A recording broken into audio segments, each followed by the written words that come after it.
Bab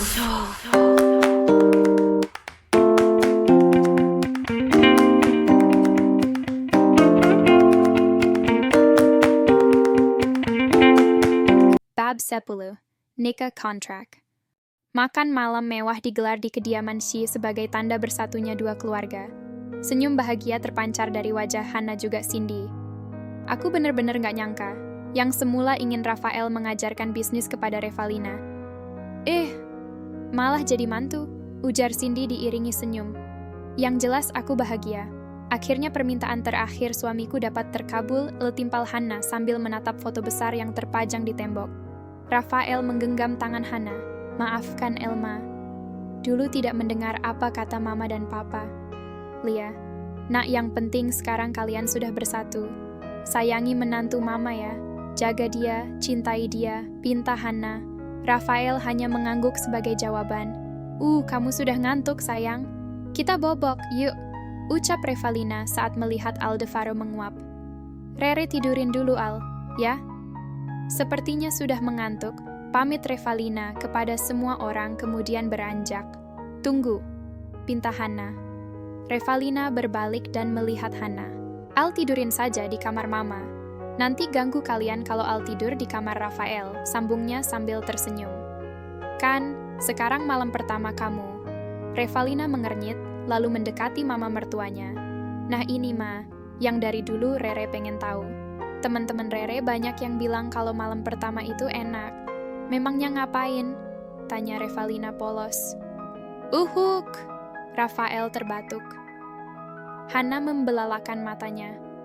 Tak jauh dengan Cindy dan Carlos, mereka mencoba menahan. Senyum. Nanti suamimu yang akan menuntun. Ucap Cindy. Sana tidurkan dulu putramu. Kasian sudah menguap terus dari tadi, sambungnya. Mendengar hal demikian, Rafael menunduk dan salah tingkah. Revalina mengangkat kedua pundaknya, lalu pergi ke kamar Rafael. Cindy mengatakan kepada Rafael, jika putrinya belum pernah pacaran. Revalina gadis yang baik, penurut, walaupun manja dan cengeng. Selama ini Revalina hanya fokus belajar, dan belajar. Bukan tidak ada yang suka kepadanya, tetapi putrinya lah yang selalu menolak. Jadi Mama mohon, tolong bimbing Rere, perlakukan Rere layaknya seorang istri, pinta Cindy. Semoga dengan seringnya bersama bisa tumbuh rasa cinta dalam diri kalian. Rafael tersenyum dan menjawab, Iya Ma, Mama jangan khawatir, doakan saja yang terbaik untuk kami. Pasti, kata Cindy. Mereka melanjutkan makan malam tanpa hadirnya Revalina. Sampai akhirnya Cindy dan Carlos berpamitan untuk pulang. Boleh Mama menemui Rere? Tanya Cindy kepada Rafael. Tentu saja boleh Ma. Mari El antar. Kalau begitu Papa tunggu di mobil, ya? Tanya Carlos kepada Cindy. Cindy mengangguk kemudian berlalu. Rafael dan Cindy menaiki anak tangga menuju kamar di mana Revalina berada. Saat memasuki kamar, mereka melihat Revalina dan Aldebaran tidur nyenyak dengan posisi saling memeluk. Cindy tersenyum. Begitupun dengan Rafael. Rere sudah pulas. Kalau begitu, kami langsung pulang saja ya. Tolong jaga Rere, tutur Cindy sambil mengusap pundak menantunya. Rafael mengangguk dan berkata iya. Pria yang sudah menanggalkan status dudanya itu mengantar sang mertua hingga ke teras, sampai akhirnya mobil mewah milik Carlos meninggalkan kediamannya. Mama, istirahatlah, titah Rafael kepada Hana yang ternyata duduk di sofa ruang tamu. Hana menepuk ruang kosong di sebelahnya dan Rafael pun menghampiri. Ada apa, Ma? Mama ingatkan sekali lagi, cintai dan sayangi Rere. Perlakukan ia selayaknya seorang istri. Lihatlah pengorbanannya untuk Muna. Ia rela melepas masa mudanya hanya karena putramu. Rafael menarik napasnya dalam dan menyandarkan punggungnya di sofa. El akan berusaha, Ma.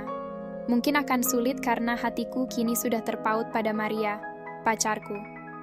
Lagi pula Maria tahu, jika aku dan Revalina menikah hanya karena hak asuh, bukan karena cinta, sambung Rafael. Apa? Hana membelalakan matanya. Dengan napas memburu, ia berkata, Mama kecewa sama kamu. Kenapa kamu umbar kepada orang lain? Rafael hanya membisu. Mama tidak mau tahu. Pokoknya kamu harus putusin pacar kamu itu. Tapi Tidak ada tapi-tapian, El, tukas Hana sambil berdiri. Lebih baik Mama mati saja jika kamu tetap dengan model itu. Prang, sebuah guci pecah. Hana dan Rafael berlari ke arah suara. Astaga, apa yang sudah kau lakukan, ha? Bentak Rafael. Rafael!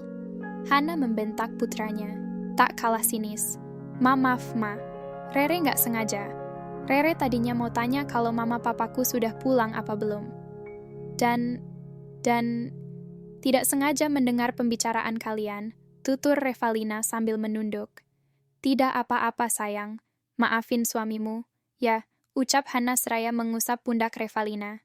Rafael menatap Revalina dingin lalu pergi ke kamarnya. Revalina bertanya kepada Hana, kenapa suaminya bisa semarah itu kepadanya hanya karena sebuah guci? Hana pun menjawab, jika guci tersebut adalah guci kesayangan Rafael. Namun, Hana merasa bersyukur guci tersebut pecah karena itu adalah pemberian Cassandra. Revalina meminta maaf karena sudah berbuat ulah. Belum juga 1 hari menjadi istri Rafael, tetapi sudah membuat kesal. Wanita parubaya itu menyuruh Revalina untuk menghampiri Rafael di kamar. Ia pun mengatakan jika Revalina harus bersabar menghadapi putranya itu. Revalina mengikuti perintah Hana. Tiba di kamar, Revalina mendapati Rafael, yang baru saja merebahkan diri di kasur. "Hei, kau tidur di sofa," seru Revalina. Tidak ada kata. Rafael melempar bantal ke arah Revalina. Revalina mengerti maksud lelakinya. Ia tidak protes. Mungkin Rafael masih marah karena guci kesayangannya pecah, pikir gadis itu. Sambil memeluk bantal, ia berjalan menuju sofa untuk menyimpan bantal terlebih dulu. Kemudian mengganti bajunya dengan baju tidur yang sudah Hana siapkan di walk-in closet di kamar itu. Revalina pun kembali ke sofa. Dirinya mulai mencari posisi enak kemudian terpejam, karena kantuk sudah menyerang kembali. Bukan masalah guci yang sebenar mengganggu pikiran Rafael, melainkan perkara hati. Pria tampan itu beranjak dan membuka pintu di sudut kamar yang terhubung dengan ruang kerjanya. Ia mengambil surat perjanjian yang sudah Revalina buat kemudian menambahkan 1 poin. Rafael bergegas kembali ke kamar dan membangunkan istri kecilnya sambil berjongkok. "Hei, bangun!" seru Rafael sambil menggoyangkan lengan. Revalina bergumam dengan merubah posisi menjadi menghadap Rafael. Rafael salah tingkah saat melihat tonjolan dada Revalina. "Sial! Apa memang kebiasaan dia kalau tidur tidak memakai bra?" ucap Rafael gusar. Rafael membuang napasnya kasar untuk mengendalikan emosinya. Sebagai lelaki normal, tentu saja ia sedikit tergoda. "Bangun!" Titahnya lagi seraya menepuk pipi Revalina. Perlahan Revalina membuka matanya. Mata mereka bertemu, sangat dekat. "Menatap matamu, kenapa hatiku menjadi tenang?" batin Revalina. "Kau memang cantik, juga baik. Bisakah aku mencintaimu?" batin Rafael. Revalina menjadi salah tingkah, akhirnya ia duduk. Melihat dada yang membusung dan leher Revalina yang putih dan jenjang, membuat degup jantung Rafael kian tak menentu. "Kau menggodaku, ha? Tutup dadamu." Ketus Rafael sambil melempar bantal yang dipakai Revalina tidur tadi. "Apa maksudmu?" "Ah, sudahlah. Tidak perlu dibahas lagi," sanggah Rafael.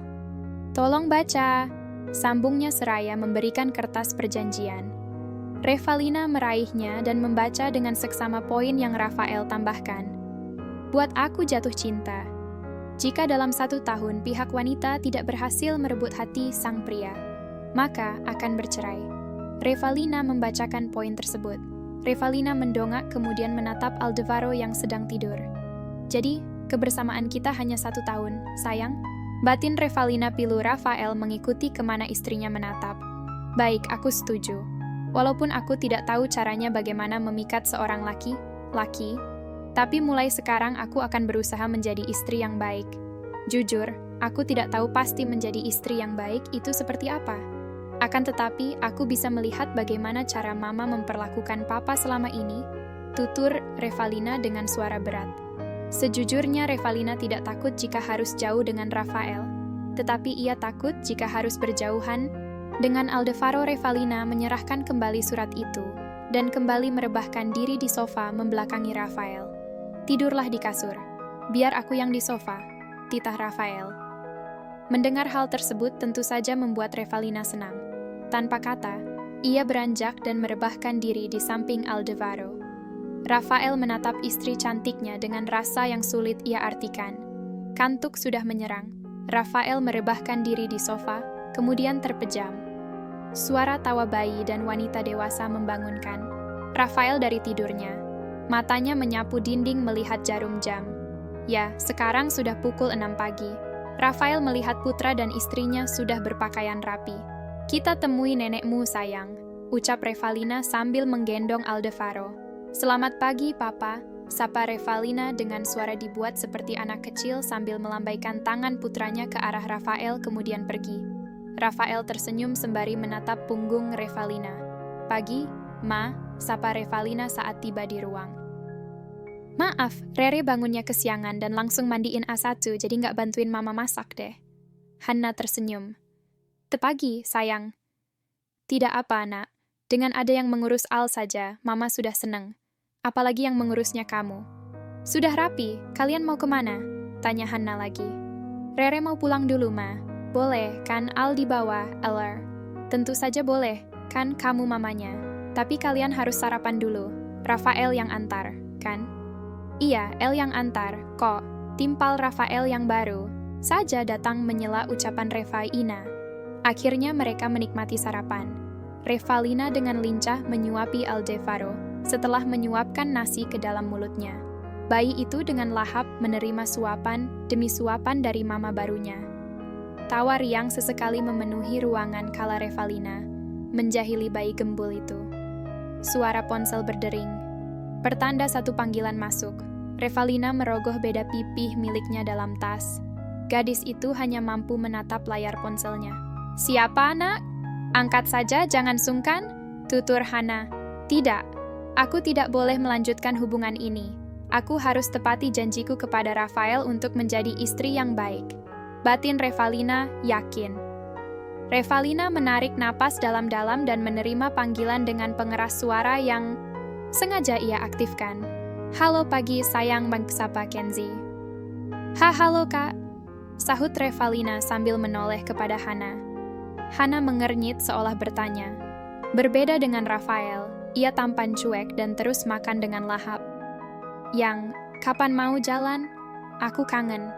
Ada keraguan dalam diri Revalina untuk menjawab. Ia takut Kenzie marah kepadanya.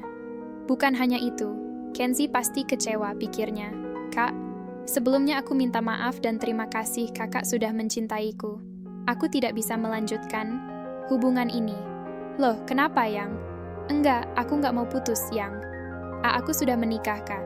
Maaf. Tidak, kamu pasti berbohong. Cepat katakan jika kamu sedang bercanda. Pinta Kenzie seraya tersenyum. Revalina mengangkat tangan kanannya. Kakak lihat cincin ini? Ini cincin pernikahanku. Aku tidak percaya. Revalina menarik tangan Rafael kemudian mendekatkannya dengan layar ponsel. Keduanya merapatkan tangan. Kakak lihat, kan? Maaf, bukan maksud mempermainkan hati kakak. Tap!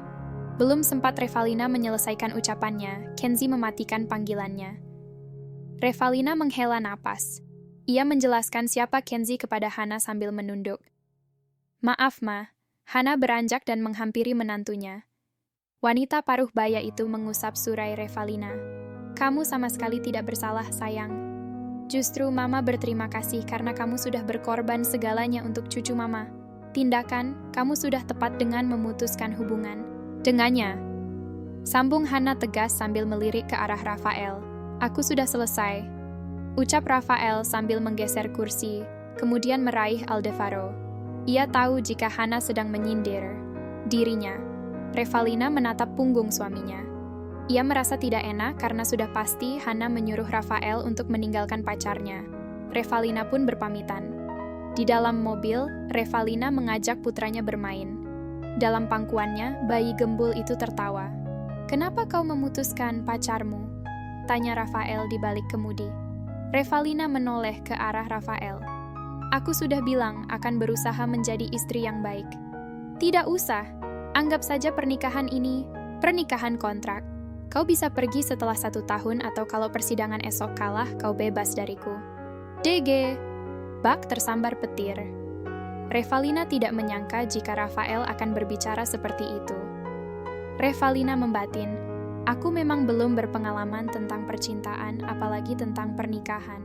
Semudah itukah dia mempermainkan pernikahan? Apa dia tidak mau berusaha sepertiku? Fix, aku terlalu bodoh sudah mau menikah dengannya. Hahaha, masih muda, tapi harus bersiap menyandang status janda. Revalina menunduk melihat Aldevaro kemudian tersenyum getir. Walaupun nanti Tate jauh darimu, Tate akan tetap sayang sama kamu, nak. Henning. Keduanya bergelut dalam pikiran masing-masing, dan hanya suara khas bayi yang terdengar juga lolongan klakson di luar sana.